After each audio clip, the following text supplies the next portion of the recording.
भाजपा का शुरुआत मंच चौपाल, एक बार फिर से आपका स्वागत है।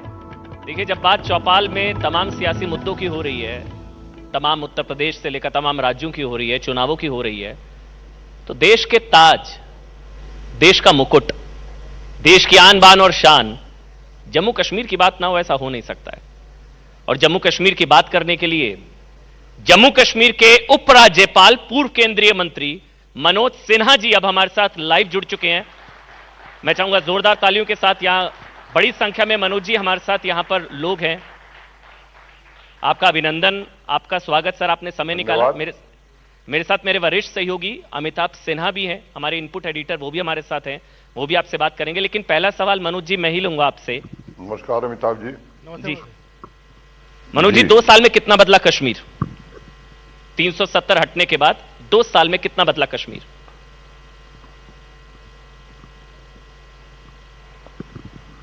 मुझे लगता है अमन जी कि कितना बदला इसका सही उत्तर मैं दूं, बेहतर है कि आप जम्मू कश्मीर के लोगों से पूछें।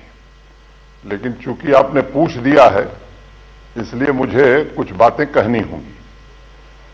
एक उदाहरण मैं देना चाहता हूं। 2018-19 में 67,000 करोड़ खर्च करके 10,000 से कम प्रोजेक्ट पूरे हुए।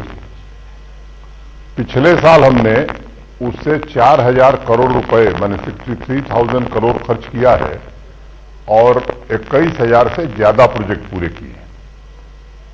तो कम पैसे में 2.5 गुना प्रोजेक्ट पूरा करना, मैं समझता हूं ये बदलता हुआ कश्मीर है। अभी 11,000 नौजवानों को सरकारी नौकरियां मिली हैं। मैं आपको और आपके चैनल के माध्यम से लोगों को ये बात कहना चाहता हूं कि मेरिट और ट्रांसपेरेंसी के अलावा कोई दूसरा कंसिडरेशन नहीं रहा है। अब एक रिक्शे वाले, ठेले वाले के बच्चे को भी, जिसकी जान पहचान किसी से नहीं है, वो जम्मू कश्मीर में नौकरी मिली है। तीसरी बात मैं आपसे कहना चाहता हूं कि समय किसानों के आमदनी की बात बहुत हो रही है। किसानों की आमदनी के मामले में हम देश में 5वें स्थान पर हैं और जम्मू कश्मीर के किसान की आमदनी लगभग 19,000 रुपए प्रति माह है। चौथी बात मैं आपको बताना चाहता हूं, सड़क निर्माण। अभी 2-3 साल पहले तक सड़क निर्माण के मामले में देश में जम्मू कश्मीर 11वें 12वें स्थान पर होता था। इन 2 सालों का बदलाव यह है कि अब जम्मू कश्मीर देश के तीसरे स्थान पर है, जहां 1,500-2,000 किलोमीटर सड़क बनती थी, अब उसके 2.5 गुना सड़क बन रही है। मैकडमाइजेशन जो 2,500-3,000 किलोमीटर होता था, पिछले साल हमने 5,600 किलोमीटर पूरा किया। इस साल हम 8,000 किलोमीटर पूरा कर रहे हैं।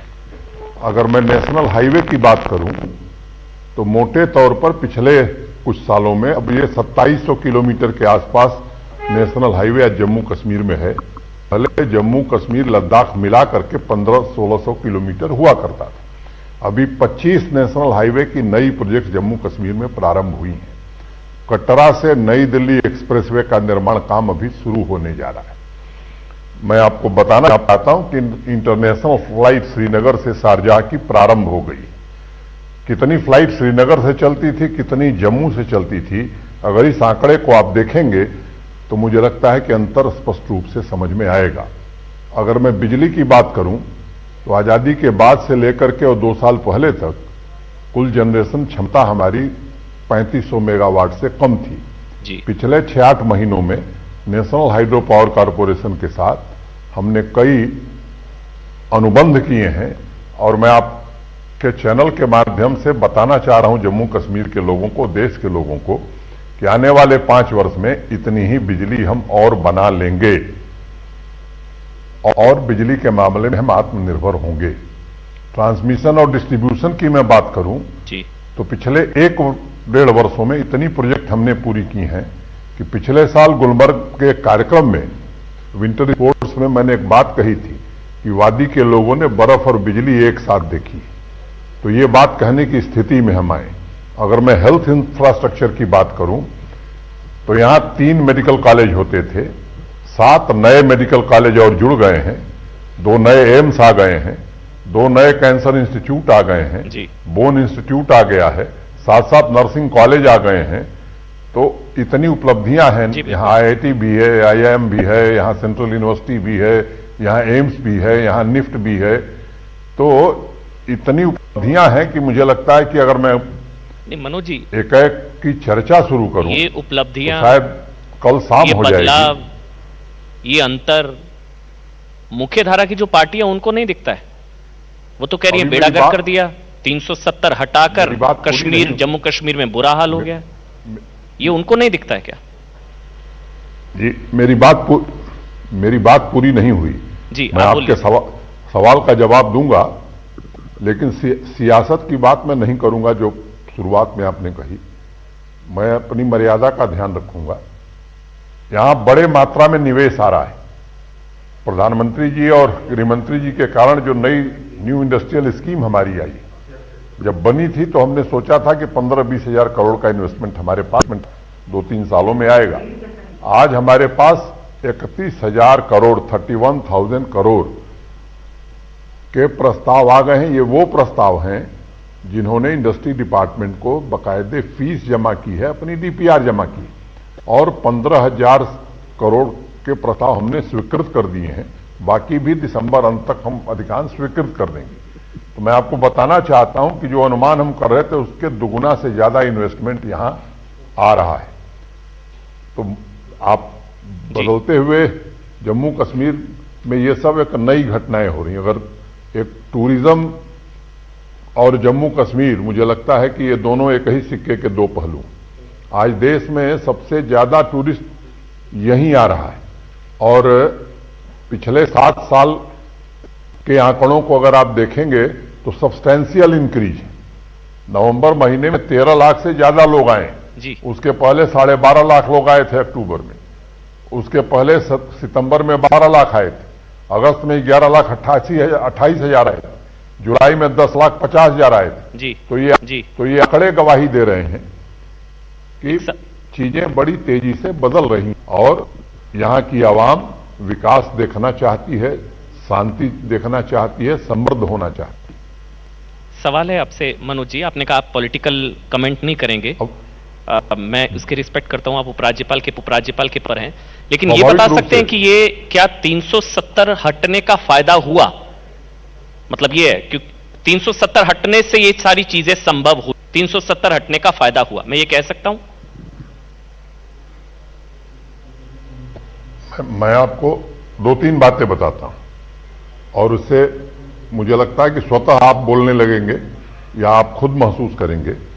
यहां आरक्षण नहीं था उन लोगों को जिनको भारत का संविधान आरक्षण देता है।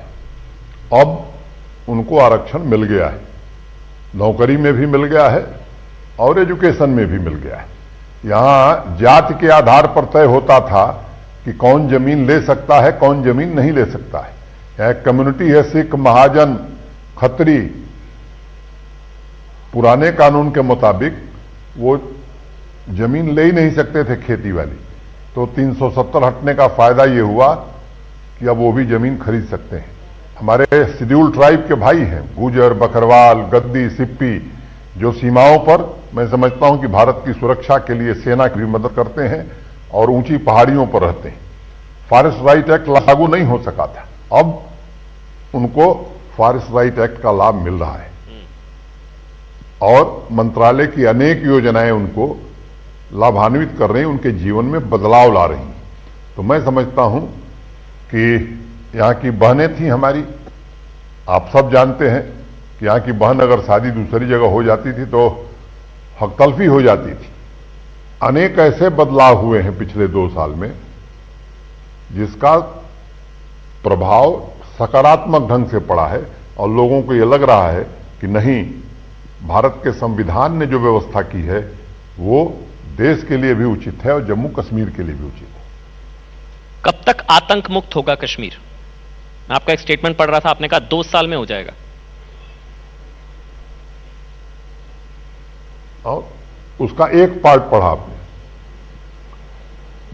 जी जी। मैं आपको एक बात कहना चाहता हूं कि लंबे समय बाद देश में एक ऐसी सरकार है जो पूरे आतंकवाद के पूरे इकोसिस्टम को खत्म करना चाहती है। कोई कंफ्यूजन नहीं है और मैं आपको कहना चाहता हूं कि पीस बाई करने में न हमारा विश्वास है न भारत की सरकार का विश्वास है। हम पीस इस्टेब्लिश करना चाहते हैं और आपके चैनल के माध्यम से हम कहना चाहते हैं कि जिस तरह का बेहतर तालमेल आर्मी सिक्योरिटी फोर्सेस में है और जिस कोऑर्डिनेटेड ढंग से काम कर रहे हैं, क्योंकि केवल आतंकवादी को मारने से आतंकवाद नहीं खत्म होगा। उस पूरे इकोसिस्टम को जब तक समूल नष्ट नहीं किया जाएगा तब तक आतंकवाद समाप्त नहीं होगा और हम उस रणनीति पर काम कर रहे हैं और मुझे भरोसा है कि अगर ये काम जारी रहा तो वो दिन दूर नहीं है जब देश का किरीट कश्मीर आतंकवाद मुक्त होगा। अमिताभ जी पूछना चाह रहे हैं, पूछिए। मनोज जी, एक सवाल पूछना चाहेंगे। बीएचयू का प्रेसिडेंट जरूर, बाद में सांसद बना, कई साल आप सांसद रहे, फिर केंद्र में मंत्री रहे, अब आप बन गए महामहिम, वो भी कश्मीर में। महामहिम होना कहीं आपको आम जनता से दूर तो नहीं कर रहा है? सुरक्षा घेरा, आप प्रोटोकॉल। मुझे जानते हैं अमिताभ जी, मुझे सामान्य रूप से जो रूटीन मेरा पहले हुआ करता था अभी भी वही है और मुझे लगता है कि अगर लोगों से न भेंट हो तो खाना हम लोगों का पचता नहीं। राजनीतिक रोडमैप क्या है सर कश्मीर का? परिसीमन, चुनाव, फिर पूर्ण राज्य का दर्जा, राजनीतिक रोडमैप कश्मीर का। मुझे लगता है कि अभी भारत के गृह मंत्री जी अभी आए थे, 23, 24, 25 अक्टूबर को थे वो और वापस गए हैं 26 तारीख को। श्रीनगर में उनकी एक सभा हुई थी और उस सभा में उन्होंने बहुत ही स्पष्ट रूप से कहा परिसीमन के बाद विधानसभा के चुनाव और विधानसभा चुनाव के बाद जम्मू कश्मीर को राज्य का दर्जा। एक दो बात उसमें जोड़ना चाहूंगा। 15 अगस्त को भारत के सम्माननीय प्रधानमंत्री जी ने लाल किले की प्राचीर से भी ये बात देश को बताई थी, जम्मू कश्मीर के लोगों को भरोसा दिया था कि परिसीमन का काम हो रहा है, उसके बाद चुनाव होंगे। और एक तीसरी बात मुझे लगता है कि आप सब वरिष्ठ पत्रकार हैं, देश की संसद का जो काम है वो देश की संसद ही करेगी। ये बात हमको भी समझनी चाहिए और बाकी लोगों को भी समझनी चाहिए। मुझे लगता है कि संकेत में मैंने आपके सवाल का उत्तर दे दिया है। एक सवाल बार बार उठता है मनोज सिन्हा जी, ये सुझाव आता है फारूक अब्दुल्ला की तरफ से, महबूबा मुफ्ती की तरफ से, ये सुझाव आता है कि पाकिस्तान से बातचीत होनी चाहिए। कश्मीर में अगर स्थिरता, स्टेबिलिटी लानी है तो पाकिस्तान से बातचीत होनी चाहिए। सही सुझाव है?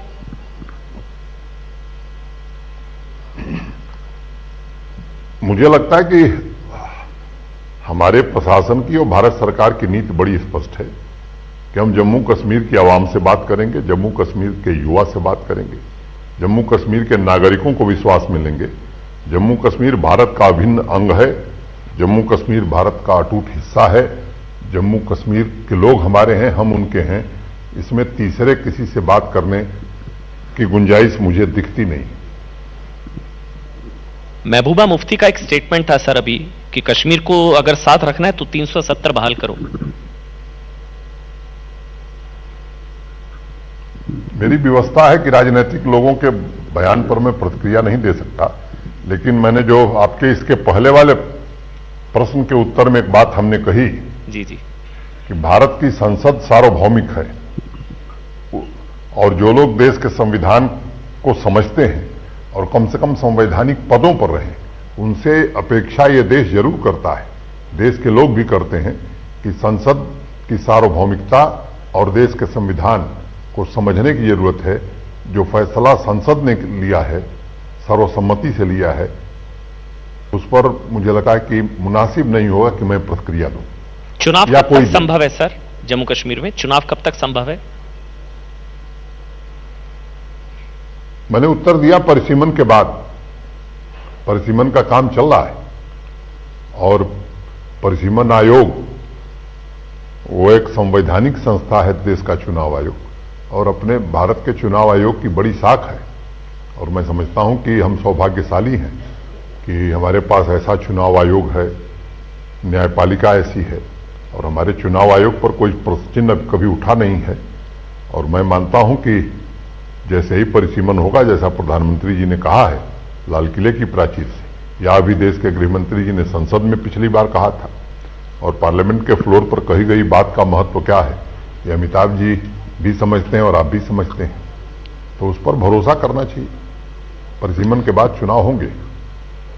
मनोज जी, दो छोटे छोटे सवाल हैं। एक तो आपने एक मुहिम शुरू की थी कि जो भी व्यक्ति या उससे आतंक से जुड़ा हुआ, जिसका जरा भी जुड़ाव पहले का पाया गया और अभी उसमें संलिप्त पाया गया पत्थर फेंकने की घटनाओं में, उनको सरकारी नौकरियां नहीं मिलेगी। ये लक्ष्य कहां तक पूरा हो पा रहा है, इसमें कितना सफल हुए हैं आप, कितनों को निकाल पाए हैं? और दूसरा छोटा सवाल इससे जुड़ा हुआ यह है कि इस बार 15 अगस्त को पहली बार देखा गया कि मनोज सिन्हा जब से गवर्नर बने हैं, या पहले कई सालों का जो अंतराल है उसमें देखने को आया कि तिरंगा झंडा पहली बार जितनी भी सरकारी बिल्डिंग, विश्वविद्यालय और स्कूल कॉलेजों की बिल्डिंग पे फहराया था। ये कैसे संभव कर दिखाया? ये दो जवाब है जो जानना चाहूंगा मैं। जी, मैं बताता हूं। एक तो मुझे लगता है कि मुझसे अनेक सामान्य लोग मिले थे, और उन लोगों ने मुझे कहा कि साहब, हमसे आग्रह कौन करता था कि 15 अगस्त को हर सरकारी भवन पर या हर पंचायत में स्वतंत्रता दिवस मनाया जाए।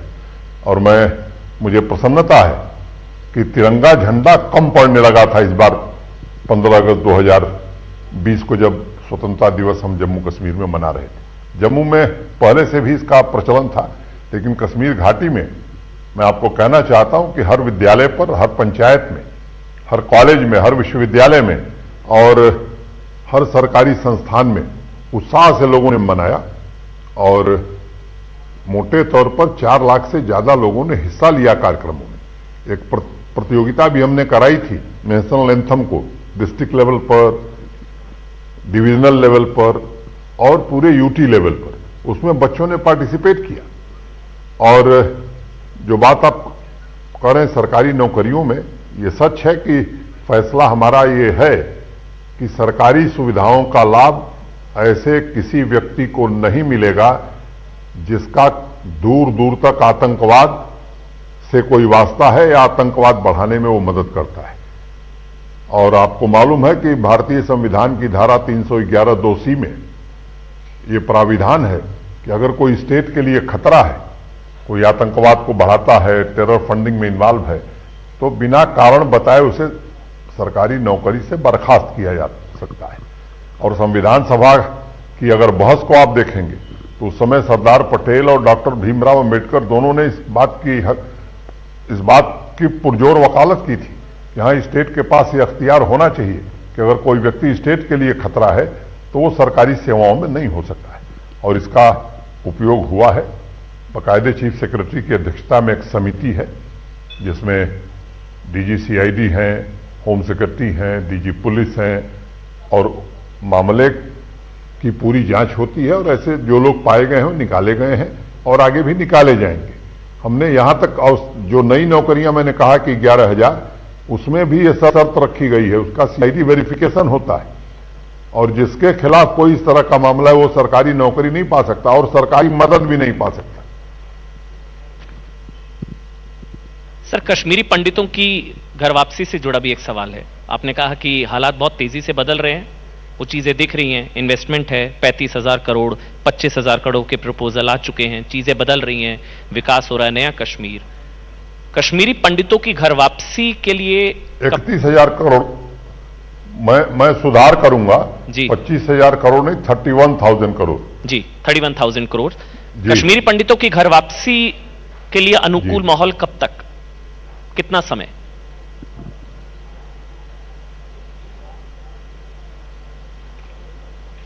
मैं थोड़ा उसमें 2 मिनट समय लूंगा जी।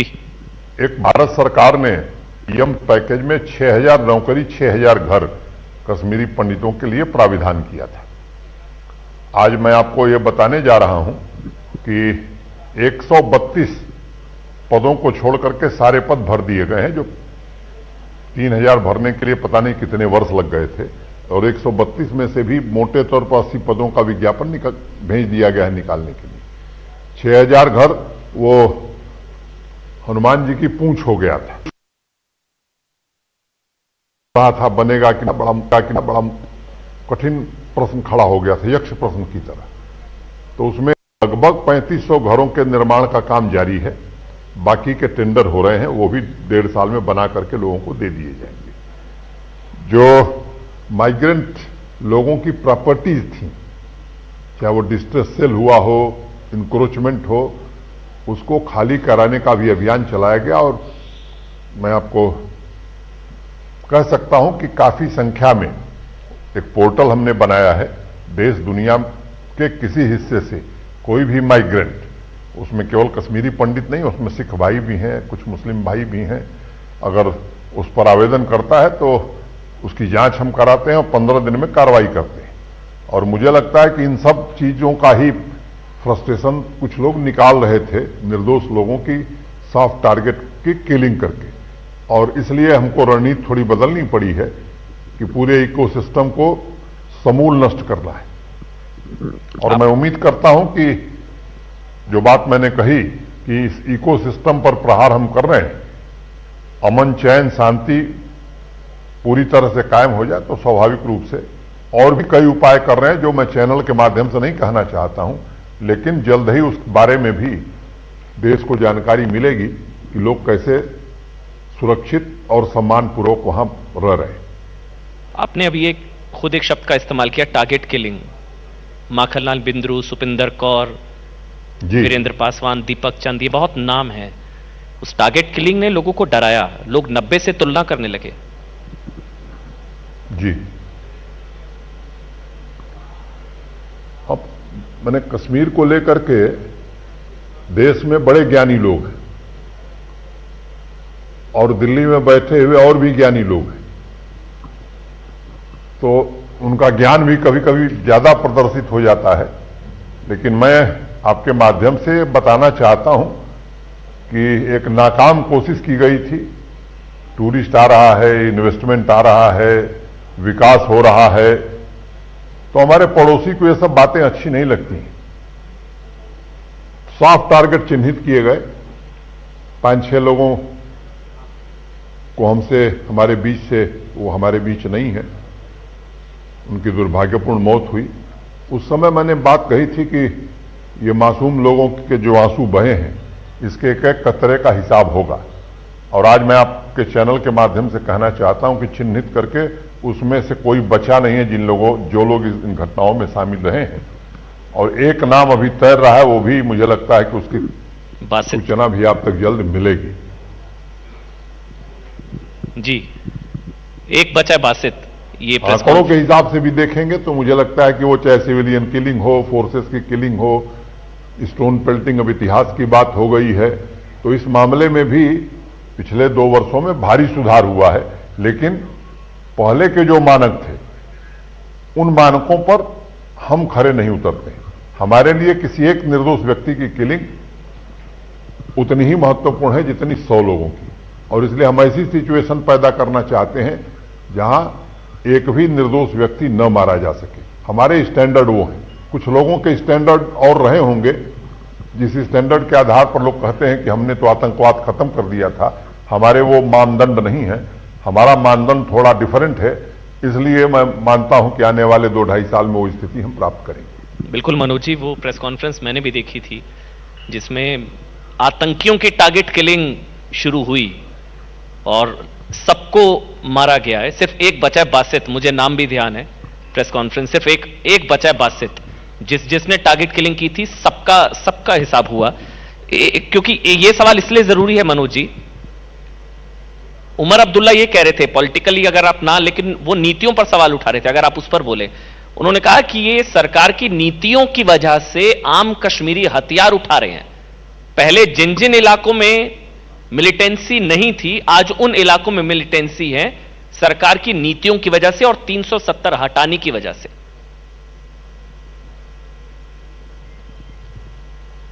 इसलिए बिंदुरू से लेकर सारी चीजें हो रही हैं। मैंने आपको पहले ही बताया कि ये सॉफ्ट किलिंग या टारगेटेड किलिंग क्यों हुई, इसका उत्तर मैं दे चुका हूं। और कुछ लोगों को लगता होगा, उनकी अपनी सोच है, मुझे लगता है कि इन नीतियों के कारण कश्मीरी अवाम मुतमईन है, प्रसन्न है। और अगर कोई ऐसी व्यवस्था इस देश में रहती कि गुप्त मतदान हो जाता कि जम्मू कश्मीर के लोग क्या चाहते हैं, तो शायद बेहतर परिणाम आते, तो लोगों को पता चलता कि 2 साल में क्या बदला है। मनोज जी, जो पॉलिटिकल रोड मैप का जिक्र आपने किया, परिसीमन, चुनाव, उसके बाद राज्य का दर्जा, बिना मुख्यधारा की पार्टियों को साथ लिए कश्मीर के भविष्य की, मतलब कश्मीर की क्या, कैसे आगे बढ़ पाएंगे आप बिना मुख्यधारा की पार्टियों को साथ लिए? ना पीडीपी, ना नेशनल कॉन्फ्रेंस, बिना इनके कश्मीर का भविष्य है? नहीं, मैं समझा नहीं आपका सवाल। मैंने मुख्य धारा की पार्टियों के लिए पूरी आजादी है,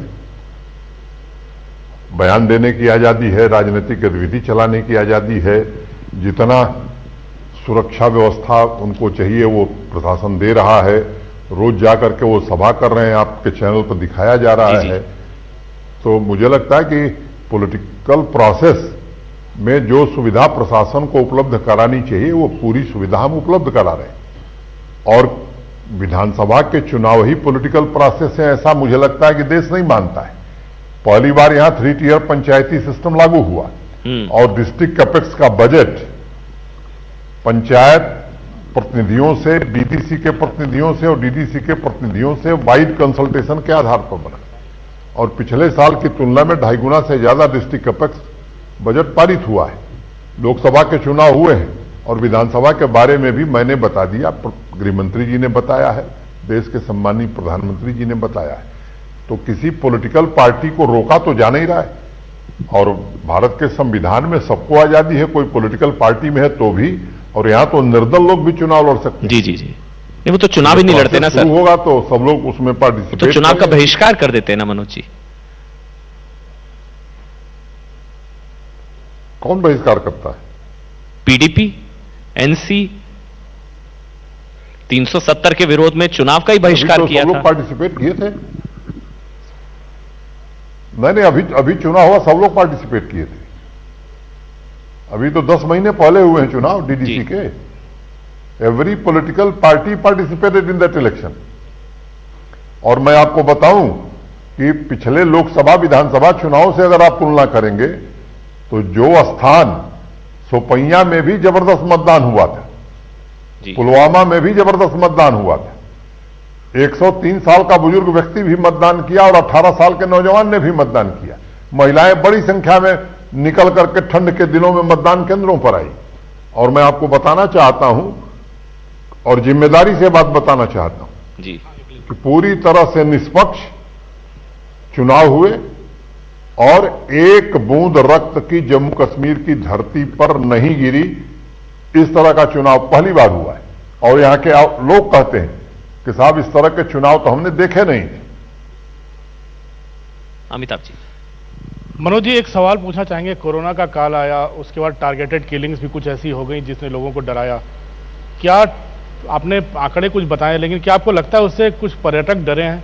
जो पर्यटक आना शुरू हो गए थे, गुलमर्ग में फिर स्कीइंग चालू हो गई थी, राष्ट्रपति कोविंद जब गए तब कोई दुकान बंद नहीं रही, वहां कुछ पर्यटकों का आना आपको लगता है कम हुआ है इस टारगेटेड किलिंग के बाद या फिर कोरोना के खतरे के बाद? मेरे पास आंकड़े हैं अमिताभ जी, मैंने आंकड़ों का जिक्र किया था। और मेरा आपसे आग्रह यह है कि आप बड़े पत्रकार हैं, आपका चैनल भी बड़ा मानिन चैनल है, आप जरा किसी होटल में अपने लिए कमरा खोज लीजिए। उसके लिए मुझे लगता है आपको कठिनाई होगी। नहीं मिलेगा, नहीं मिलेगा सर, ठीक कह रहे हैं आप। मेरे जो प्रशासनिक काम हैं उनके अलावा एक काम मेरे पास यह है कि आप जैसे मित्र या देश भर के सामाजिक राजनीतिक क्षेत्र से जुड़े हुए लोग, आज ही मेरे पास हैदराबाद से एक फोन आया कि कुछ लोग जा रहे हैं, उन्हें होटल नहीं मिला, इसमें मदद कर दीजिए। पिछले 7 साल में सबसे ज्यादा टूरिस्ट जम्मू कश्मीर में इसी एक वर्ष में आए हैं।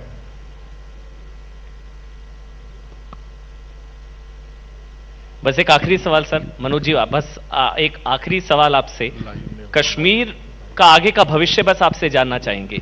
आगे का नया कश्मीर जो बार बार कहा जाता है, नया कश्मीर, नई तस्वीर, नई तकदीर, नया कश्मीर का आगे का भविष्य क्या है? बस एक आखिरी सवाल सर।